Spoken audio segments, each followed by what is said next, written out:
नाबालिग नवाब मुजफ्फर जंग के एवज में हुकूमत के लिए अधिकृत बख्शी फखरुद्दौला ने बड़ी ईमानदारी से अपने कर्तव्यों को निभाया। अपने कुशल प्रबंध से फखरुद्दौला ने पारिवारिक बगावत समाप्त कर दी थी। उधर नवाब शुजाउद्दौला मऊ होता हुआ शाहाबाद जिला हरदोई जा रहा था, जहां मौजा कटरा शाहजहांपुर में अग्रेंजी फौज रोहिला रहमत खान से मुकाबला कर रही थी। रहमत खान इस युद्ध में शहीद हुआ।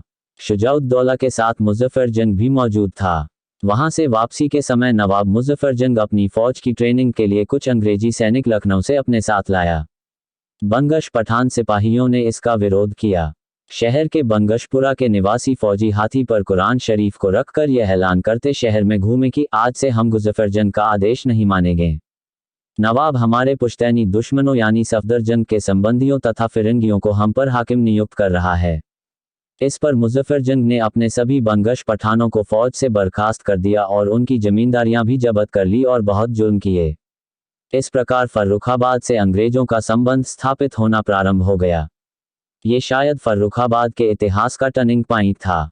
सन 1775 में अंग्रेजों की छावनी की बुनियाद पड़ी। उनके लिए फतेहगढ़ के बाजार का निर्माण होने लगा। नवाब ने अपना पैतृक फौजी किला भी अंग्रेज अधिकारियों को सौंप दिया। फतेहगढ़ में एक पुरानी कच्ची सराय भी थी। नवाब ने फतेहगढ़ के बीचों बीच अंग्रेजी तर्ज पर एक पक्की सराय का निर्माण भी कराया। सराय के बीचों बीच एक छोटी सी मस्जिद भी बनवाई। सन 1777 में एक इकरारनामा अवध के नवाब आसिफुद्दौला ने हस्ताक्षर किए थे। इकरारनामे में यह तय पाया गया कि अवध के मुल्कों में कंपनी की ट्रेनिंग देने वाली फौज रहेगी। आसिफुद्दौला ने इस इकरारनामे के बाद एक और अंग्रेजों की प्रार्थना मान ली, जिसमें अंग्रेज अधिकारी 6 पलटन अंग्रेजी और एक तोपखाना और एक हिस्सा सवारों का शामिल रहेगा। जो फौजी तैयार किए गए उनकी नियुक्ति सन 1777 में कंपनी में की गई और इनका नाम चंदरोजा लश्कर रखा गया। इस फौज का कुल खर्चा 23 लाख रुपया पड़ता था। सन 1779 में नवाब अवध ने कंपनी से छुटकारा पाने की प्रार्थना की। 19 सितंबर सन 1779 ईशून्य में चंदरोजा कंपनी के लश्कर को वापस लौटना था।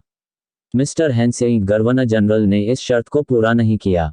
इस प्रकार नवाब अवध ने अंग्रेजी फौज के खर्चे की रकम 4.5 लाख रुपया फर्रुखाबाद से वसूलने की कार्यवाही शुरू की गई। जब नवाब के इस तौर तरीके का विरोध बंगश परिवार के दूसरे लोगों ने किया तो नवाब मुजफ्फर जंग ने तमाम वजीफे और जागीरें जो उनके चचेरे बंगश भाइयों को मिली थीं, जब्त करके उनको मुफलिस और अनाथ बना दिया। पैसे की अदायगी संभव न हो सकी तो एक अंग्रेज रेजिमेंट 22 मई सन 1780 के बाद फर्रुखाबाद में मुस्तकिल तौर पर नियुक्त कर दी गई। जब नवाब पर रुपए जमा करने का दबाव अधिक हो गया तो उसने आसिफुद्दौला से रुपया अदा करने को कहा। नवाब शुजाउद्दौला को वार्षिक 4.5 लाख रुपया अदा करने होते। नवाब मुजफ्फर जंग नवाब वजीर के साथ जिला अलीगढ़ में तरियागंज हरदुआगंज को रवाना हुआ। इस वर्ष मुहर्रम की मसूमात उस जिले के कस्बा जलाल में अंजाम दिए जा रहे थे। इसी मौके पर पैसों की अदायगी से छुटकारा पाने की गरज से नवाब मुजफ्फर जंग शिया हो गया। उसने थोड़े समय उपरांत करबला बुनियाद रखी। इस प्रकार उसे करने से थोड़ी सी निजात मिल गई। नवाब मुजफ्फर जंग की 38 वर्ष की अल्पायु में 24 अक्टूबर सन 1796 को मृत्यु हो गई। नवाब को जहर देने का भी शक किया गया, जिसकी जांच नवाब आसिफुद्दौला मीलीडिन साहब ने की। अभियोग नवाब के बड़े बेटे रुस्तम अली खां पर साबित हुआ। उसे लखनऊ से जिला वतन कर दिया गया। नवाब की कब्र बारादरी शाहबाग में है।